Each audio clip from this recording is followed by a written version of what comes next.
Hello les amis, petit retour, petit feedback sur ma séance de skating. J'ai fait une petite séance de skating, alors assez courte, hein. J'ai fait 1 heure, j'ai dû faire 6 km. Honnêtement, j'étais dans le rouge parfois parce que cardio compliqué, parce que grosse dépense énergétique, parce que manque de technique. Du coup, j'ai misé sur les bras, sur le physique. Et j'ai surtout eu une respiration nasale parce que je continue toujours mon expérience avec ma respiration, avec les expériences que je veux mettre en place en fonction de ce que j'ai appris, de ce que je veux développer, expérimenter, etc. Pouvoir enseigner ceux que j'accompagne. Donc il n'y a rien mieux que les tests pour enseigner quelque chose, essayer de comprendre, d'expérimenter, c'est très important pour pouvoir aussi transmettre ce que vous avez compris. Donc on est toujours des apprenants et on apprend, on expérimente, on teste, très important pour pouvoir transmettre. Et voilà, 80-90% en fonction de l'environnement, de la pente, j'ai pu essayer de respirer avec le nez. Donc très intéressant, mais j'étais quand même parfois dans le dur, donc j'ai misé sur le contrôle respiratoire, sur la respiration ventrale, diaphragmatique, en essayant d'allonger un peu les expires et d'avoir quand même une bonne inspire. L'inspire, si vous avez une bonne aspiration, c'est mieux pour avoir une bonne expiration. Donc favoriser toujours la tolérance au CO2, les échanges gazeux, la meilleure oxygénation possible. Donc pas facile. Alors il y a 2 raisons à cela, c'est que je manque d'entraînement. J'ai fait une sortie tous les ans, compliqué, donc 10 sorties à peu près les 10 dernières années. Donc manque de technique, manque d'entraînement en endurance. J'ai pris un peu de poids ces derniers temps. Voilà, donc différents facteurs qui font qu'aujourd'hui sur l'endurance c'est compliqué. Alors je pense que je suis passé sur les différentes filières. Filière aérobie et anaérobie, lactique. Donc voilà, de toute façon on passe toujours par plusieurs filières, hein. Ça c'est indéniable. On produit des lactates, donc avec des lactates c'est pas négatif aujourd'hui, hein, parler d'acide lactique, tout ça, mais bon, il y a tout un processus chimique, physiologique qui se met en place, et on a changé de version sur les lactates, sur l'acidose musculaire, sur l'oxygénation musculaire, tout ce qui est aspect mitochondrie. Donc la respiration, ça agit sur tous ces systèmes. Donc on arrive à avoir un impact pas que physiologique, pas que pulmonaire, pas que diaphragmatique, pas que cellulaire, mais aussi musculaire. Ça joue sur tous les impacts, mental, système nerveux, vraiment très intéressant, super large. Moi j'apprends toujours, hein. Donc je n'ai pas encore toutes les informations pour être clair, pour être honnête avec vous, mais en tous les cas je fais au mieux pour développer mes connaissances, expérimenter, tester et ensuite proposer. Donc je vais jouer sur un objectif, forcément le GR20 de cet été, hein. Je ne sais pas si je vous en ai parlé, mais en tout cas c'est l'objectif de cet été. Il nous reste 6 mois à peu près, même pas, et on va retravailler sur l'endurance. J'ai plus l'habitude dernièrement de travailler sur des sports courts et intenses, plutôt explosifs, dynamiques. On peut utiliser les mêmes filières, les mêmes fibres musculaires. Donc là je vais me repencher sur l'endurance, mais ce qui va être plus important pour ma part, parce qu'on est tous différents et on a tous des capacités plus ou moins importantes à développer selon notre profil, moi je vais essayer de travailler sur tout ce qui est prévention des blessures, tout ce qui est prophylactique.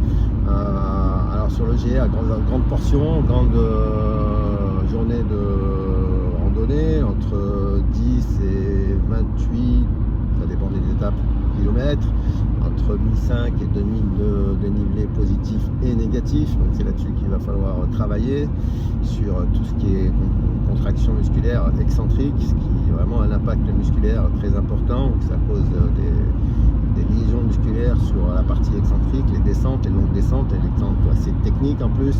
Donc avec le poids du sac à dos, il va falloir travailler cette spécialité-là pour supporter cette charge sur les muscles, sur l'aspect ostéo-articulaire, l'aspect tendineux, pour justement pouvoir enchaîner les étapes chaque jour. Donc travail spécifique dit travail de renforcement musculaire, de musculation, de pliométrie, de proprioception, Un travail aussi, on n'oublie pas le repos, l'alimentation reste le carburant, la récupération, l'alimentation ça joue un rôle sur tous les paramètres, que ce soit l'énergie, l'endurance, la récupération, le mindset, etc. Et donc tout ça, il va falloir planifier, quantifier pour justement faire le GR20 dans les meilleures conditions possibles, en évitant les blessures et surtout l'idée c'est quand même de prendre du plaisir par rapport à l'objectif qu'on s'est fixé, donc avoir la bonne planification et là c'est des longues étapes, donc dans les montées le cardio il va travailler, mais comme on n'est pas sur de la course, il va travailler de manière on va dire en endurance. Si vous êtes essoufflé et que vous avez du mal sur certains sports, il va falloir plutôt cibler cet aspect-là de travail de VO2 max ou de VMA. Tout dépend de l'objectif qu'on a. En tous les cas, on travaille encore ces aspects-là sur des courses, que ce soit les 10 km, les 20 km, les marathons. Selon l'âge, bien sûr, selon notre objectif, est-ce qu'on a encore un chrono, est-ce qu'on veut juste simplement finir, est-ce qu'on fait du sport santé, est-ce qu'on est encore sur la performance.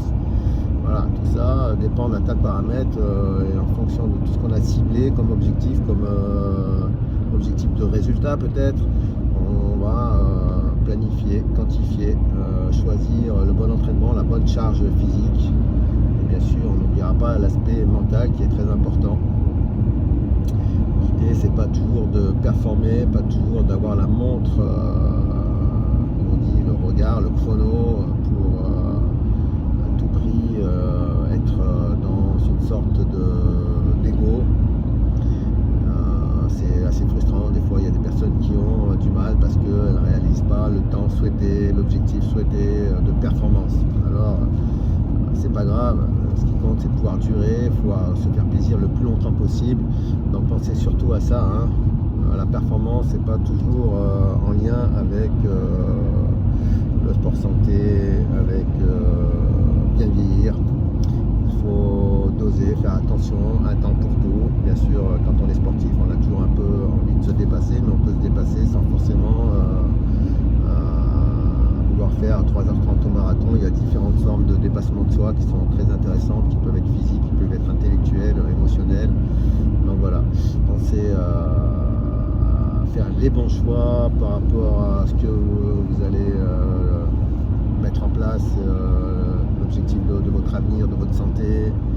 Est-ce que vous voulez avoir des douleurs tous les jours, après petit à petit dépasser un certain âge, de l'arthrose, tout ce qui s'ensuit, des tendinites à répétition. On sait que le sport outdoor c'est quand même usant, donc il faut vraiment cibler. Chaque chose ne marche pas avec tout le monde, donc c'est pour ça qu'en coaching on va individualiser notre entraînement, ce qu'on propose à la personne, parce qu'elle va répondre de telle ou telle manière, moi je vais répondre d'une autre manière, le résultat sera aussi différent. Donc il y a l'entraînement généralisé qui correspond un peu à monsieur et madame tout le monde, mais voilà, avec ça au bout d'un moment vous allez stagner, vous n'allez pas aller bien loin. Donc moi ce que je propose c'est surtout un entraînement ciblé, soit c'est sport santé, soit c'est objectif course à pied, soit c'est découverte d'un sport de combat, soit c'est relaxation, méditation, respiration. Aujourd'hui pour moi la respiration c'est toujours, elle est toujours là, quels que soient les objectifs. Alors on va orienter notre technique de respiration en fonction d'un objectif de bien-être, de récupération, de meilleur sommeil ou alors de performance. Un objectif plutôt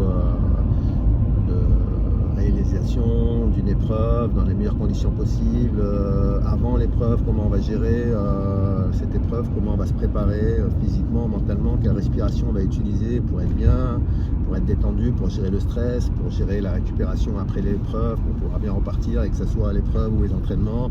Il y a les techniques de respiration qui sont là pour justement améliorer certaines choses comme la VO2 max, mais aussi pouvoir bien récupérer, pouvoir évacuer les stress qu'on a emmagasiné sur nos séances d'entraînement, sur nos charges d'entraînement, sur le stress perso, familial, et pouvoir justement, si on met des techniques de respiration en place pour bien dormir, avoir un bon sommeil, très important, ça nous permettra justement de bien repartir et d'optimiser notre entraînement et notre performance. Voilà. N'hésitez pas, si vous avez des commentaires, des questions ou une stratégie qui vous est propre, hein, voilà, comme je disais tout à l'heure, on apprend. Moi, je suis là pour aussi apprendre des autres. Et l'échange est très important pour justement avancer. Bye bye!